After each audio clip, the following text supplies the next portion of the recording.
Olá pessoal, Tony Rodrigues, Além da Notícia. No vídeo de hoje eu quero falar sobre um episódio controverso da política brasileira. Aliás, esse episódio ocorreu durante o regime militar, em 1968, o ano que, de acordo com os que viveram na época, não acabou, né? O ano que não acabou, exatamente por conta do ato institucional número 5, que foi editado no dia 31 de dezembro daquele ano, e aí é como se aquele dia tivesse sido riscado do mapa, o último dia do ano de 1968, e por isso é que se diz que 1968 é o ano que não acabou. Mas olha, no dia 1º de julho daquele ano, aconteceu um episódio na política brasileira, um episódio dentro daquela luta que havia entre o governo militar e os terroristas de esquerda. Terroristas porque praticavam assassinatos, praticavam assaltos a banco, e tudo isso com o objetivo de implantar uma outra ditadura, que seria uma ditadura do proletariado inspirada pelos padrões da então União Soviética e de Cuba, que representava o ícone da esquerda aqui na América Latina.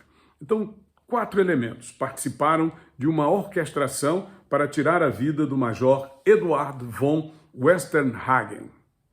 Esse major era um herói de guerra alemão, estava no Brasil a convite dos militares brasileiros para participar de cursos de troca de experiências entre os militares alemães e os próprios militares brasileiros. Ele chegou ao Brasil no dia 29 de janeiro de 1968. E naquele dia 1º de julho, ele saiu normalmente para trabalhar junto aos militares brasileiros, e ao voltar para casa, por volta de 13 horas e 45 minutos, disse até que ele estava meia hora em atraso ao horário que ele costumava retornar. Ele sempre voltava entre 13 horas e 15 minutos, e morava numa rua bucólica do Jardim Botânico, era a rua Araucária, uma rua com um aspecto bem provinciano, bem interiorano, portanto bastante tranquila.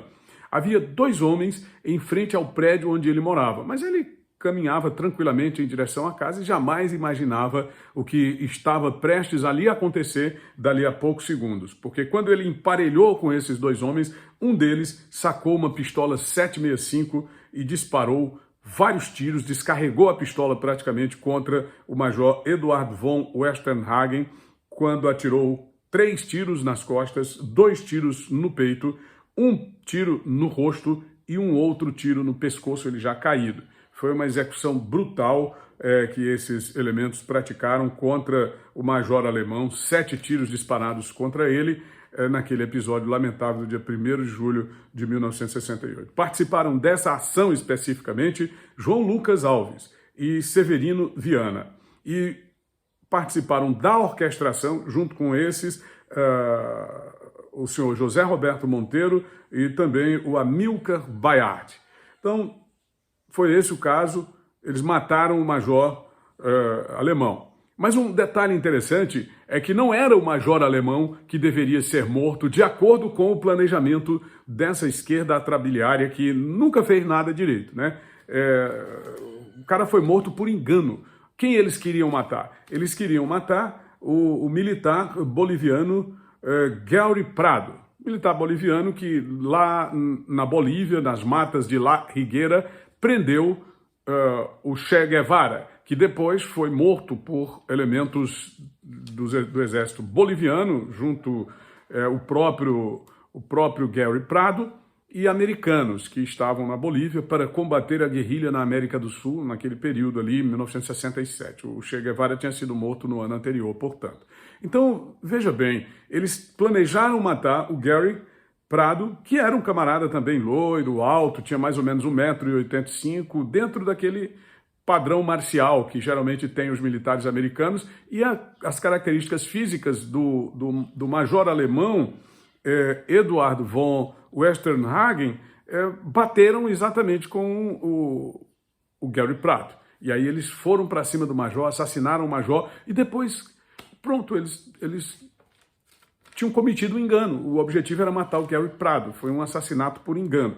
Foram presos os 2 executores, João Lucas Alves e Severino Viana, sob tortura. Eles haviam combinado antes de não revelar absolutamente nada, nem sob a mais brutal tortura. Foram torturados e morreram nas celas. Depois se disse que eles teriam praticado, né, um atentado contra a própria vida e foram encontrados mortos. Mas, na verdade, o que se diz, né, é que eles teriam sido assassinados durante a tortura. mas eles não confessaram nada. Então, o caso é que o senhor José Roberto Monteiro faleceu posteriormente, já no período civil, mas 20 anos depois, em 1988, o professor Amilcar Bayard, que hoje trabalha na Universidade Federal do Recôncavo Baiano, ele veio a público para contar toda a verdade. Na verdade, esse caso só foi revelado porque o próprio Amilcar Bayard decidiu revelá-lo, né? Não houve, na época não se descobriu que o que eles queriam fazer era matar o oficial boliviano Gary Prado e terminaram matando por engano o oficial alemão. Lamentavelmente foi morto por engano, estava fazendo aí o seu trabalho, o major Eduardo von Westernhagen. Então essa é a história e mostra que a esquerda sempre esteve enganada, sempre esteve equivocada em suas táticas e práticas. Um assassinato por engano. O que gerou, claro, uma reação brutal. Muitas pessoas foram mortas pela esquerda brasileira. Inclusive, nós já fizemos aqui no canal um vídeo sobre aquele jovem militar que foi morto pelo grupo ao qual pertenceu a ex-presidente Dilma Rousseff. Eu vou deixar aqui na descrição para você que é nosso espectador, tá bom? Grande abraço, muito obrigado. Peço que você se inscreva no nosso canal, fale do nosso canal para os seus amigos, familiares e admiradores. Deixe o seu gostei. Nós precisamos realmente desse apoio para valorizar o nosso conteúdo aqui na plataforma. Tony Rodrigues, Além da Notícia.